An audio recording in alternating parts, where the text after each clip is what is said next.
Hello students, कैसे हैं आप सब। आई होप आप बहुत अच्छे होंगे।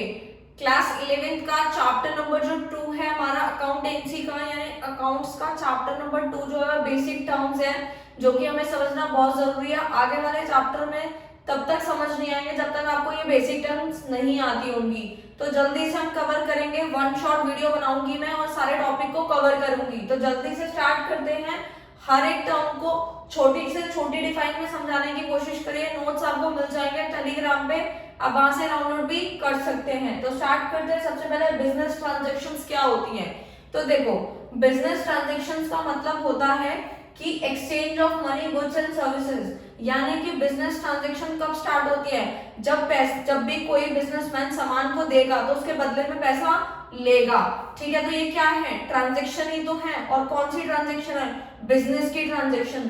तो आपको क्लियर हो गया होगा क्या है business transaction. Okay, number 2 is account. Account क्या होता है, जिसमें रिकॉर्ड ऑफ ट्रांजैक्शन। जितने भी ट्रांजैक्शन का जो हम रिकॉर्ड करते हैं, किसमें करते हैं, अकाउंट्स में करते हैं। यानी अलग अलग अकाउंट बनाते हैं, जैसे कि प्रॉफिट एंड लॉस अकाउंट बनाना, ठीक है, ट्रेडिंग अकाउंट बनाना, ये आगे हम सीखेंगे। वही सारे क्या होते हैं, अकाउंट्स होते हैं। नंबर 3 चलते हैं, कैपिटल क्या होता है। कैपिटल का मतलब होता है जब एक मालिक, ठीक है, ओनर कह लो, प्रोप्राइटर कह लो, जब अपने बिजनेस के अंदर पैसा लगाता है तो उसे हम क्या बोलते हैं, कैपिटल बोलते हैं। इंग्लिश में डिफाइन कर लिखिए, amount invested in the business by owner is called capital. समझ आ गई आप लोगों को। जैसे एक मालिक ने अपने बिजनेस में 50,000 लगाए तो वो क्या हो जाएगी, कैपिटल हो जाएगी। Number 4 is drawings. ये वो वाली ड्राइंग नहीं है जो बच्चे आप लोग बनाते हो, ठीक है। ड्राइंग का सिंपल सा मतलब होता है कि जब एक मालिक अपने बिजनेस से या तो सामान या पैसा अपने पर्सनल यूज के लिए निकाल लेता है तो उसे हम क्या कहते हैं, ड्राइंग्स कहते हैं, ठीक है। उसके बाद आ जाता है 5th नंबर पे, लायबिलिटीज क्या होती है।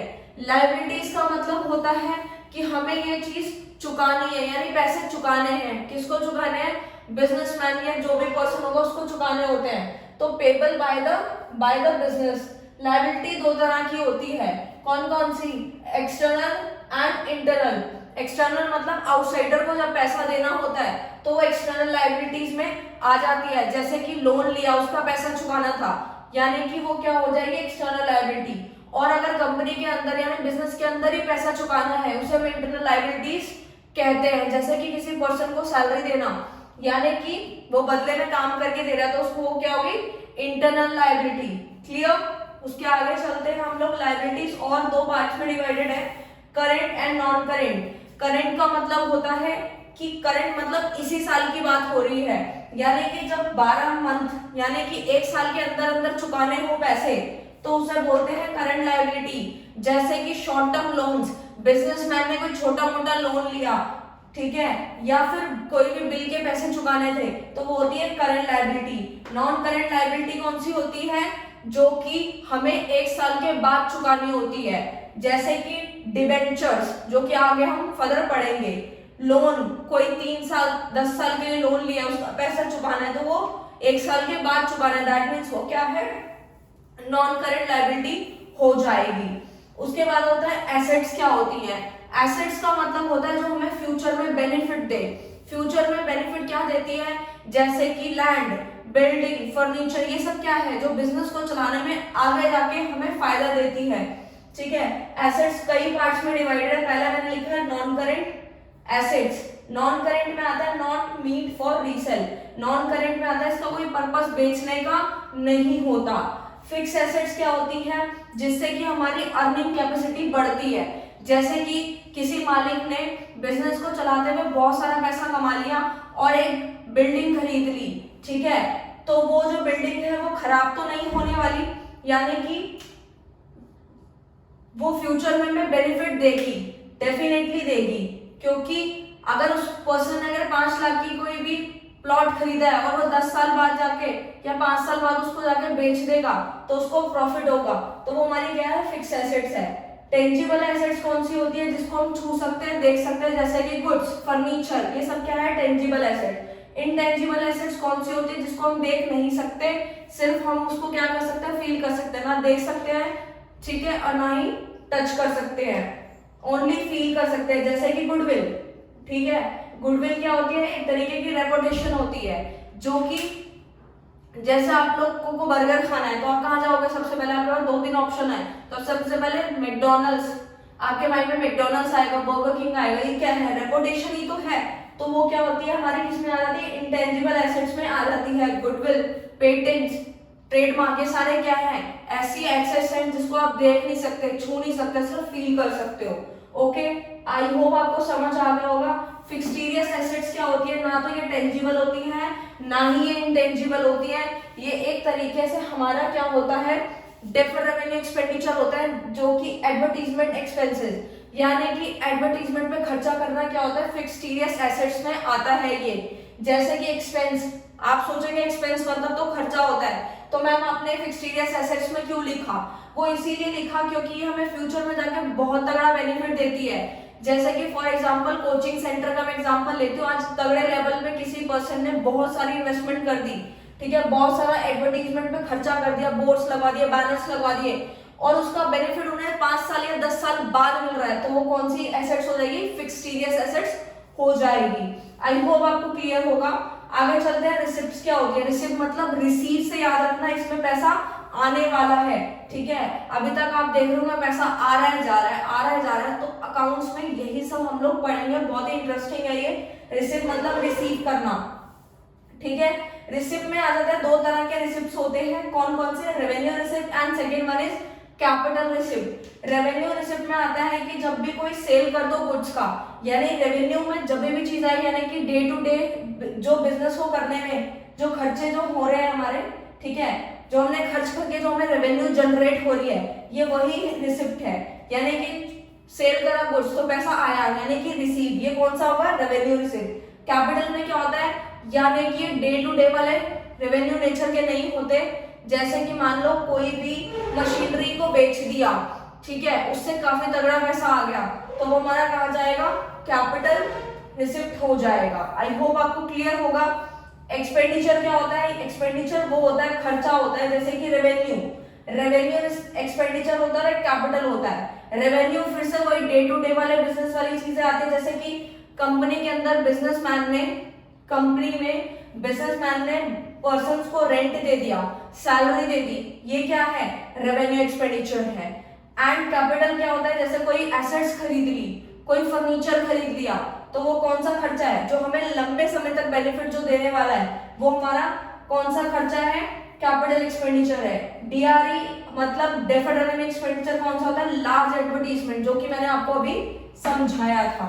आई होप आपको। एक्सपेंस में आता है cost incurred for generating revenue, ये वो वाली कॉस्ट होती है, ये ऐसा खर्चा होता है जो रेवेन्यू को जनरेट करने के लिए किया जाता है। रेवेन्यू को जनरेट करने का मतलब है कि रेवेन्यू होता क्या है, तो मैंने आप लोगों को इकोनॉमिक्स में भी बताया था कि रेवेन्यू का मतलब होता है कि जब एक दुकानदार ने सपोज ये मार्कर 25 रुपए में बेचा, तो इसके अंदर कॉस्ट भी ऐड है और प्रॉफिट भी ऐड है, उसी को क्या बोलते हैं, रेवेन्यू बोलते हैं।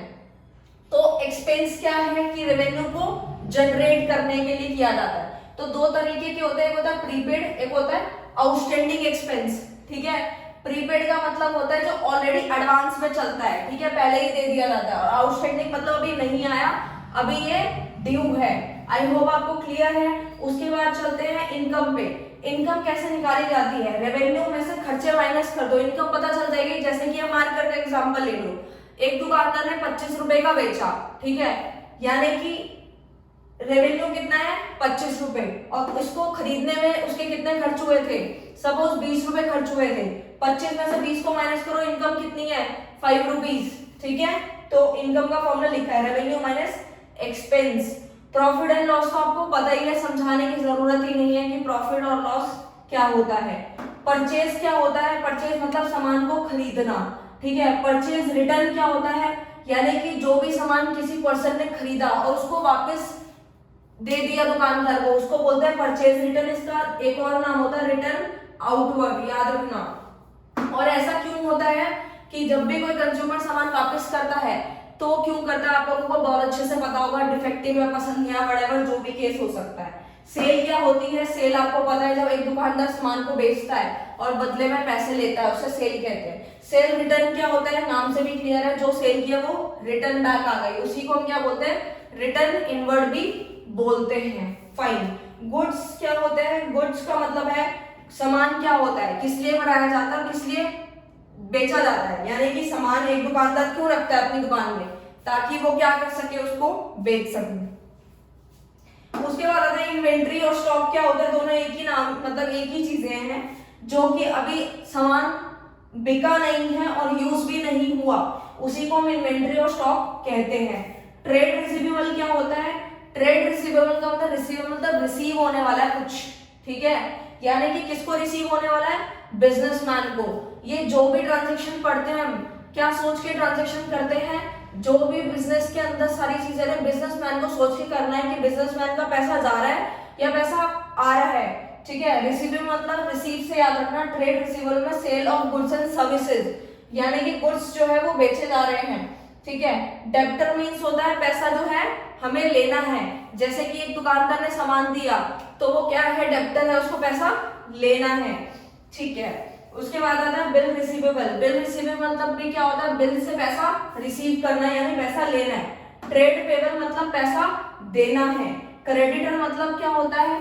क्रेडिटर का मतलब होता है पैसे पे ऑफ करने हैं, यानी कि चुकाने हैं। जैसे कि बिजनेसमैन ने बाहर से कर्जा ले लिया, बैंक से लोन ले लिया, तो क्रेडिटर हो गया। बिल्स पेबल पैसा चुकाना है। क्या किसको चुकाना है? एक एविडेंस तैयार होता है जो बिल्स ऑफ एक्सचेंज चैप्टर आएगा, जिसमें आप पढ़ेंगे क्या चीज होती है, सारी चीज bills payable and bill receivable क्या होता है। फिलहाल के लिए इतना याद रखो, बिल रिसीवेबल मतलब पैसा लेना है, बिल्स पेबल मतलब पैसा देना है, ओके। उसके बाद आता है कॉस्ट। क्या होती है? किसी भी प्रोडक्ट की कॉस्ट कितनी है। सपोज ये मार्कर है, ये 20 रुपए का है, इसके ऊपर लिखा है, तो ये इसकी क्या हो जाएगी? कॉस्ट हो जाएगी। वाउचर क्या होता है? वाउचर एक हम चैप्टर पढ़ेंगे, चैप्टर नंबर 7 है वाउचर, ठीक है। फिलहाल के लिए बस इतना समझो कि एविडेंस है ये। जैसे कि आप दुकान में गए और आपको कोई सामान खरीदना था, लाइक जैसे कि आपने शर्ट खरीदी, ठीक है, तो या कुछ भी सामान खरीदा, तो आप दुकानदार से बिल लेते हैं। क्यों लेते हैं? एक एविडेंस के तौर पे, ठीक है, क्योंकि ताकि आपको कल को कोई भी दिक्कत आए तो आप उस बिल को दिखा के एक्सचेंज वगैरह करवा सके आराम से। ऐसे ही बिजनेस ट्रांजेक्शन में बिल जो होता है, यानी वाउचर जो होता है, वो एक एविडेंस का काम करता है, ठीक है, यानी कोई भी दिक्कत आ जाती है तो एविडेंस के सहारे में काम करता है, जो कि बिल रिसिप्ट होता है, ठीक है।